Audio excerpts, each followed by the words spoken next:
Hello everyone, welcome to our channel. Friends, ఈ వీడియోలో మనం వీక్లీ అనాలిసిస్ గురించి మాట్లాడుకుందాం. ముందుగా మార్కెట్స్ లాస్ట్ వీక్ పర్ఫార్మెన్స్ గురించి మాట్లాడుకుని నెక్స్ట్ వీక్ మార్కెట్స్ ని ఇంపాక్ట్ చేయబోతున్న మేజర్ న్యూస్ అండ్ ఈవెంట్స్ గురించి డిస్కస్ చేద్దాం. And finally Monday plan of action మీకు ఎడ్యుకేషన్ పర్పస్ ఎక్స్ప్లెయిన్ చేస్తాను. సో వీడియోని ఎక్కడా స్కిప్ చేయకుండా ఎండ్ వరకు చూడండి. ఖచ్చితంగా ఈ వీడియో మీకు ఇన్ఫర్మేటివ్ అనిపిస్తుంది. First, Nifty last week performance చూసుకుంటే మనకి వీక్లీ టైం ఫ్రేమ్ లో ఒక స్ట్రాంగ్ బుల్లిష్ క్యాండిల్ ఫామ్ అయింది. మార్కెట్స్ ఆల్మోస్ట్ 1.3% పాజిటివ్ క్లోజింగ్ ఇచ్చింది. ఆల్మోస్ట్ అన్ని సెక్టార్స్ లో సేమ్ పాజిటివ్ ర్యాలీ విట్నెస్ చేస్తాం. ఇక్కడ మనం క్లియర్ గా చూసుకుంటే లాస్ట్ 3 వీక్స్ నుంచి మార్కెట్ రికవర్ అవడానికి ట్రై చేస్తుంది. దీనికి మేజర్ రీజన్ లాస్ట్ 10 డేస్ నుంచి మిడిల్ ఈస్ట్ లో ఉన్న వార్ టెన్షన్స్ అన్ని కూల్ ఆఫ్ అవడం. Almost 10 days back both US and Iran ceasefire కి అగ్రీ చేసి ఫర్దర్ గా ఎలాంటి అటాక్స్ చేయట్లేదు. సో దీని వల్ల మిడిల్ ఈస్ట్ లో ఉన్న వార్ టెన్షన్స్ అన్ని కూల్ ఆఫ్ అవడం వల్ల క్రూడ్ ఆయిల్ ప్రైసెస్ తగ్గినాయి అండ్ మార్కెట్స్ కూడా రికవరీ మోడ్ లోకి వెళ్తున్నాయి. బట్ ఇప్పుడు ఇదే పాజిటివ్ ర్యాలీ నెక్స్ట్ వీక్ కూడా కంటిన్యూ అవుతుందా లేదా అండ్ నెక్స్ట్ వీక్ మార్కెట్స్ ని ఇంపాక్ట్ చేయబోతున్న మేజర్ రీజన్స్ ఏంటి, వీటన్నిటి గురించి మాట్లాడుకుని తర్వాత exact plan of action ready చేద్దాం. ఫస్ట్ మనం మాట్లాడుకోవాల్సింది war updates. This is very important. ఎందుకంటే లాస్ట్ ఆల్మోస్ట్ 1.5-2 months నుంచి మార్కెట్స్ ని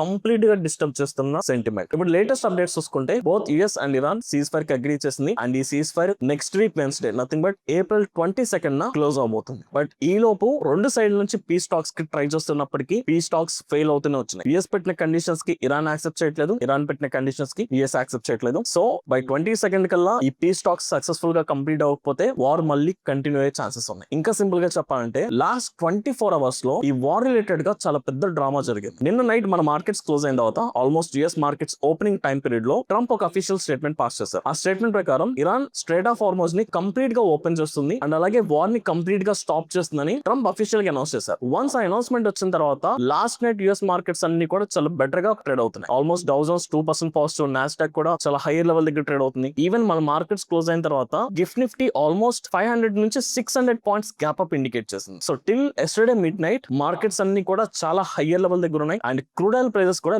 11% ఫాల్ అయింది. లాస్ట్ వీక్ మొత్తం క్రూడ్ ఆయిల్ ప్రైసెస్ ఆల్మోస్ట్ 95-100 ఈ రేంజ్ లో ట్రేడ్ అవుతుంది. నిన్న ట్రంప్ అనౌన్స్మెంట్ వచ్చిన తర్వాత 93 నుంచి 85 ఆల్మోస్ట్ ఈ లెవెల్ వరకు క్రూడ్ ఆయిల్ ప్రైసెస్ డ్రాప్ అయ్యాయి. ఆల్మోస్ట్ 11% డ్రాప్ అయినాయి సింగిల్ డే లో. సో ఇంకేముంది, మార్కెట్స్ రికవర్ అవుతున్నాయి. మండే మార్కెట్స్ లో బిగ్ గ్యాప్ అప్ ఎక్స్పెక్ట్ చేస్తున్నాం అని ఒక కంక్లూజన్ కి వచ్చే లోపు ఇమీడియట్ గా ఇరాన్ కూడా అఫీషియల్ స్టేట్మెంట్ పాస్ చేసింది. అండ్ ఇరాన్ ఇచ్చిన స్టేట్మెంట్ ప్రకారం ట్రంప్ ఏదైతే అనౌన్స్ చేశారో ఇది కంప్లీట్ ఫాల్స్ ఎలిగేషన్ అండ్ మేము వార్ ని స్టాప్ చేయట్లేదు అండ్ అలాగే పీస్ టాక్స్ కూడా ఇప్పటివరకు ఏదైతే జరిగినాయో వీటిని యాక్సెప్ట్ చేయట్లేదు. స్ట్రైట్ ఆఫ్ హార్మోజ్ ఇంకా మా కంట్రోల్ లోనే ఉంటుంది. ఓన్లీ కమర్షియల్ షిప్స్ మాత్రమే పాస్ అవుతాయి. అది కూడా టోల్ చార్జెస్ పే చేస్తేనే ఆ షిప్స్ ని మేము అలౌ చేస్తామని వాళ్ళు క్లియర్ గా మెన్షన్ చేశారు. సింపుల్ గా చెప్పాలంటే ట్రంప్ ఏదైతే అనౌన్స్ చేస్తున్నారో అవన్నీ తప్పులు, అవన్నీ అబద్ధాలే అని ఇరాన్ చాలా క్లియర్ గా స్టేట్మెంట్ పాస్ చేసింది. అండ్ అగైన్ ఇరాన్ స్టేట్మెంట్ వచ్చిన తర్వాత ఆల్మోస్ట్ 400 నుంచి 500 పాయింట్స్ హై లెవెల్ దగ్గర ట్రేడ్ అవుతున్న గిఫ్ట్ నిఫ్టీ మళ్ళీ ఫాల్ అయింది. ఇప్పుడున్న సినారియో ప్రకారం గిఫ్ట్ నిఫ్టీ జస్ట్ ఒక 200 పాయింట్స్ మాత్రమే గ్యాప్ అప్ ఇండికేట్ చేస్తుంది. And even crude oil prices కూడా స్లైట్ గా ఇంక్రీజ్ అని ఆల్మోస్ట్ ట్రంప్ స్టేట్మెంట్ పాస్ చేసిన తర్వాత 11% క్రూడ్ ఆయిల్ ప్రైస్ ఫాల్ అయిన తర్వాత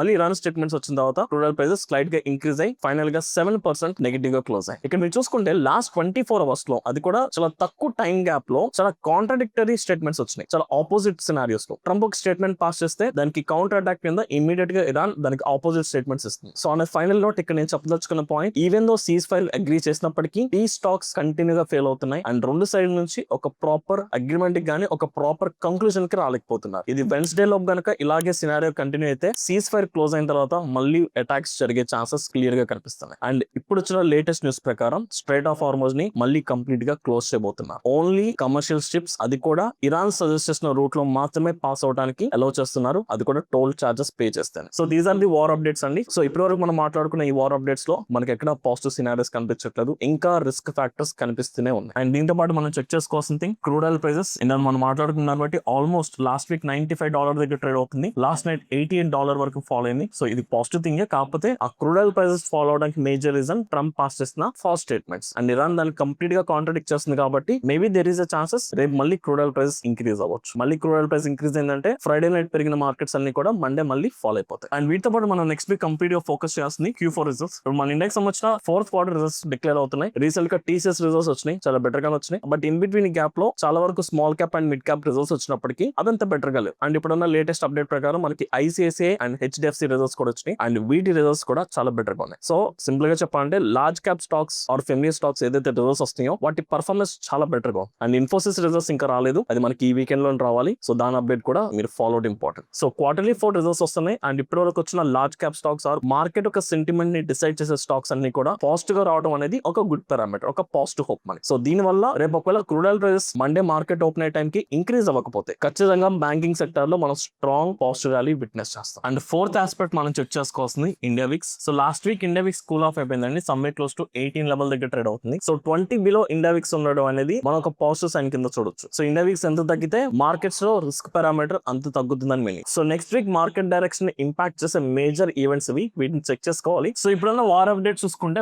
మనకి పాజిటివ్ న్యూస్ ఏం రాలేదు కాబట్టి మనం నెగిటివ్ పారామీటర్ కింద కన్సిడర్ చేసుకుందాం. అండ్ ఈ వార్ ఇంకా ఎస్కలేట్ అయితే క్రూడ్ ఆయిల్ ప్రైసెస్ కూడా మళ్ళీ ఇంక్రీజ్ అవుతాయి కాబట్టి సో స్టిల్ ఇది కూడా ఒక నెగిటివ్ జోన్, ఇంకా డేంజర్ జోన్ లో ఉంది. అసలు వార్ కి ఎలాంటి సంబంధం లేకుండా ఏదైనా పాజిటివ్ న్యూస్ ఉందంటే Q4 రిజల్ట్స్ మాత్రమే. సో ఇప్పటి వరకు వచ్చిన లార్జ్ క్యాప్ కంపెనీస్ అన్ని కూడా పాజిటివ్ రిజల్ట్స్ వస్తున్నాయి కాబట్టి ఫర్ టైమింగ్ డొమెస్టిక్ గా మనకి ఇది ఒక పాజిటివ్ పారామీటర్ కింద కన్సిడర్ చేయొచ్చు. And depends upon war update బట్టి లేదా క్రూడ్ ఆయిల్ ప్రైసెస్ బట్టి ఇండియా మిక్స్ కూడా ఇన్ఫ్లుయెన్స్ అవుతుంది కాబట్టి దీన్ని కూడా మనం ఫర్ టైం బీయింగ్ నెగిటివ్ కింద చూద్దాం. సో ఓవరాల్ గా చూసుకుంటే మార్కెట్స్ లో ఇంకా నెగిటివ్ పారామీటర్స్ ఉన్నాయి, మార్కెట్ లో ఇంకా రిస్క్ ఎగ్జిస్టెన్స్ లో ఉంది. సో దీన్ని బేస్ చేసుకుని రేపటి మార్కెట్స్ లో exact plan of action ready చేద్దాం. సో ఫస్ట్ నిఫ్టీకి సంబంధించిన మేజర్ లెవెల్స్ చూసుకుందామండి. సో ఫస్ట్ నిఫ్టీలో మేజర్ లెవెల్ లాస్ట్ వీక్ మనకి 24,400 దగ్గర మనకి మేజర్ రెసిస్టెన్స్ ఉంది అండ్ 24,000 దగ్గర సపోర్ట్ లెవెల్ ఫార్మ్ అయింది. So this is the major zone కింద కన్సిడర్ చేయొచ్చు. ఆల్మోస్ట్ ఒక 400 పాయింట్స్ రీజన్ లో ఒక టెంపరీ కన్సాలిడేషన్ మనకి కంటిన్యూ అవుతుంది. ఇప్పుడున్న కరెంట్ సినారియో బట్టి మనకి Gift Nifty almost 200 points gap up indicate చేస్తుంది. మరి మండే మార్కెట్ లో exact 200 points gap up expect చేస్తామంటే చాలా తక్కువ ఛాన్సెస్ ఉన్నాయి. అసలు గిఫ్ట్ నిఫ్టీ గ్యాప్ అప్ రావడానికి major reason Friday night Trump ఇచ్చిన positive update. So Trump positive statement pass చేసిన తర్వాత గిఫ్ట్ నిఫ్టీ 500 నుంచి 600 పాయింట్స్ గ్యాప్ అప్ చూపించింది. బట్ ఇమీడియట్ గా ఇరాన్ సైడ్ నుంచి వచ్చిన అఫీషియల్ కన్ఫర్మేషన్ ద్వారా ట్రంప్ స్టేట్మెంట్స్ ఫాల్స్ అని తెలిసిన తర్వాత మళ్ళీ Gift Nifty 500-600 points gap up నుంచి 200 పాయింట్స్ వరకు పడిపోయింది. అంటే గిఫ్ట్ నిఫ్టీ పాజిటివ్ వెళ్ళినప్పటికీ రియల్ న్యూస్ వచ్చిన తర్వాత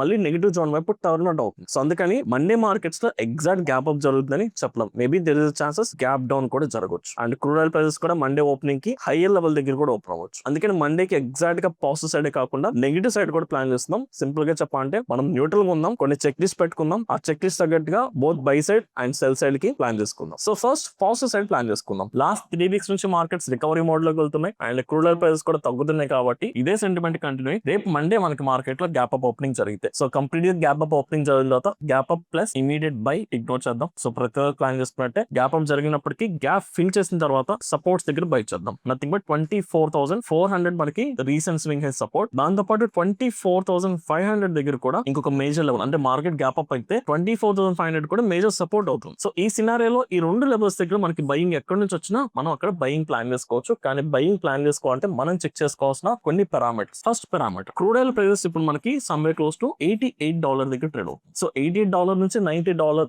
ఈ రేంజ్ లో ట్రేడింగ్ జరుగుతుందో మనం వరి అవ్వాల్సిన ఏం లేదు. బట్ బై ఛాన్స్ మళ్ళీ క్రూడ్ ఆయిల్ ప్రైసెస్ 100 క్లోజ్ కి వెళ్ళినా అంటే 95 క్రాస్ అయ్యి 100 అండ్ ఈవెన్ 100 కూడా క్రాస్ అవుతున్నట్టు ఏదైనా సినారియోస్ కనిపించినా ఆ సినారియోలో మనం బై చేయట్లేదు. సో క్రూడ్ ఆయిల్ ప్రైసెస్ అనేది చాలా important. Crude oil prices stable గా ఉన్నా తగ్గినా మనం కంఫర్టబుల్ గా ఈ లెవెల్స్ దగ్గర బై చేసుకోవచ్చు. ఒకవేళ క్రూడ్ ఆయిల్ ప్రైసెస్ ఇంక్రీజ్ అవుతున్నట్లయితే ఇక్కడ బయింగ్ ఆపర్చునిటీ వచ్చినా ఇగ్నోర్ చేసుకోవాలి. This is the first scenario. And second thing, మనం ఈ లెవెల్స్ దగ్గర బై చేస్తున్నప్పుడు India VIX value cool off అవ్వాలి or at least India VIX stable గా ఉండాలి. అంతేగాని ఇండియా విక్స్ ఇంక్రీజ్ అవుతుందంటే మనం ఈ లెవెల్స్ దగ్గర బై చేయడానికి అది కరెక్ట్ సినారియో అయితే కాదు. అండ్ ఆబ్వియస్లీ ప్రతిరోజు మాట్లాడుకున్నట్టు మనం ఓపెన్ ఇంట్రెస్ట్ ని కూడా చూసుకుంటాం. సో ఈ రెండు లెవెల్స్ దగ్గర ఇక్కడ నుంచి మార్కెట్ కరెక్షన్ వచ్చి ఇక్కడ నుంచి బౌన్స్ బ్యాక్ అవుతున్నప్పుడు 24,500 ఆర్ 400 మీరు ఎక్కడైతే బై చేద్దాం అనుకుంటున్నారో ఆ లెవెల్ దగ్గర కాల్ సైడ్ ఓపెన్ ఇంట్రెస్ట్ తగ్గి పుట్ సైడ్ ఓపెన్ ఇంట్రెస్ట్ పెరగాలి. సో ఓపెన్ ఇంట్రెస్ట్ కూడా సపోర్టింగ్ ఉండాలి. సో మార్కెట్ గ్యాప్ అప్ జరిగి గ్యాప్ ఫిల్ చేస్తున్న ప్రాసెస్ లో సపోర్ట్ నుంచి ఎప్పుడైతే పైకి వెళ్తుందో అప్పుడు ఈ 3 పారామీటర్స్ సపోర్టింగ్ గా ఉంటేనే మనం బయింగ్ కి వెళ్దాం. వీటిలో ఏది సపోర్టింగ్ గా లేకపోయినా మనం ఇక్కడ బయింగ్ కంప్లీట్ గా ఇగ్నోర్ చేసుకోవచ్చు, ట్రాప్ లోకి వెళ్ళొద్దు. So same like down side మనం ఒకవేళ సెల్ సైడ్ కి వెళ్ళాలి అనుకుంటే ఇక్కడ 24,000 లాస్ట్ వీక్ మొత్తం మనకి మేజర్ సపోర్ట్ కింద వర్క్ అయింది ఈ జోన్. సో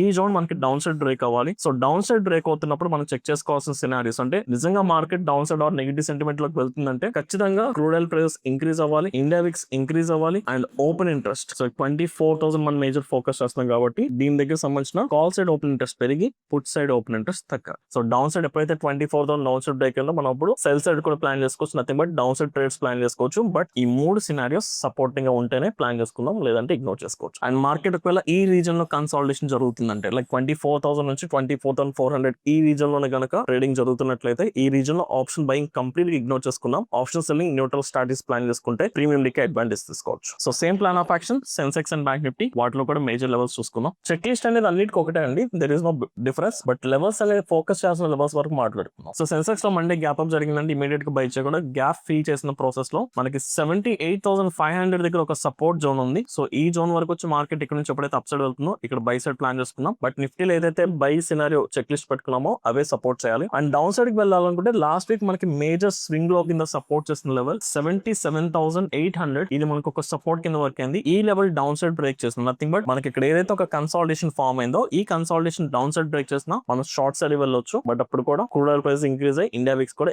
ఇంక్రీజ్ అవుతున్నట్టు కనిపించాలి. And in between this reason 77,800 నుంచి 78,800 వరకు మీకు ఎక్స్టెండెడ్ రెసిస్టెన్స్ ఉంది. ఈ జోన్ లో ఆప్షన్ బయింగ్ చేయట్లేదు, ఓన్లీ ఆప్షన్ సెల్లింగ్ ప్లాన్ చేసుకుంటాం. Finally bank Nifty by chance Monday markets కనుక పాజిటివ్ గా రియాక్ట్ అయితే పాజిటివ్ గా ఓపెన్ అయ్యి క్రూడ్ ఆయిల్ ప్రైసెస్ తగ్గి వార్ కూల్ ఆఫ్ అవుతున్నట్టు ఏదైనా అఫీషియల్ స్టేట్మెంట్స్ వస్తే బ్యాంక్ నిఫ్టీ ఆప్షన్ బయింగ్ కి బెటర్ ఆప్షన్ నిఫ్టీతో కంపేర్ చేసుకున్నా, సెన్సెక్స్ తో కంపేర్ చేసుకున్నాం. బికాస్ మనకి బ్యాంకింగ్ సెక్టర్ సంబంధించిన ICICI and HDFC bank results వచ్చినాయి. ఆ రెండు కూడా పాజిటివ్ ఉన్నాయి కాబట్టి సో బ్యాంకింగ్ సెక్టర్ లో మంచి మొమెంటం మండే ఎక్స్పెక్ట్ చేయొచ్చు. ఇప్పుడు గ్లోబల్ మార్కెట్స్ లో కూడా పాజిటివ్ సెంటిమెంట్ ఎస్టాబ్లిష్ అవుతుంది. సో ఇక్కడ ఉన్న సినారియో బట్టి మనకి 57,000 మేజర్ రెసిస్టెన్స్ ఉందండి. సో ఈ level above even gap up జరిగి గ్యాప్ ఫిల్ చేసి అప్ సైడ్ వెళ్తున్నా బై చేసుకుంటాం, లేదా ఇక్కడ కన్సాలిడేషన్ కంటిన్యూ అయ్యి 57,000 అప్ సైడ్ బ్రేక్ చేసినా ఇక్కడ కూడా బై సైడ్ ప్లాన్ చేసుకుంటాం. Only if geo political issues supports. And అలాగే 56,000 బిలో కూడా మనం షార్ట్ సైడ్ కి వెళ్తాం. బిలో 56,000 ఇన్ బిట్వీన్ 56,000 అండ్ 57,000 ఈ 1000 పాయింట్స్ రీజన్ కూడా ఆప్షన్ బయింగ్ కి ఇగ్నోర్ చేసుకుని ఓన్లీ ఆప్షన్ సెల్లింగ్ మాత్రం ప్లాన్ చేసుకుంటాం. ఓవరాల్ గా చూసుకుంటే జియో పొలిటికల్ ఇష్యూస్ ఇంకా రిస్క్ లో ఉన్నాయి. ఎక్కడ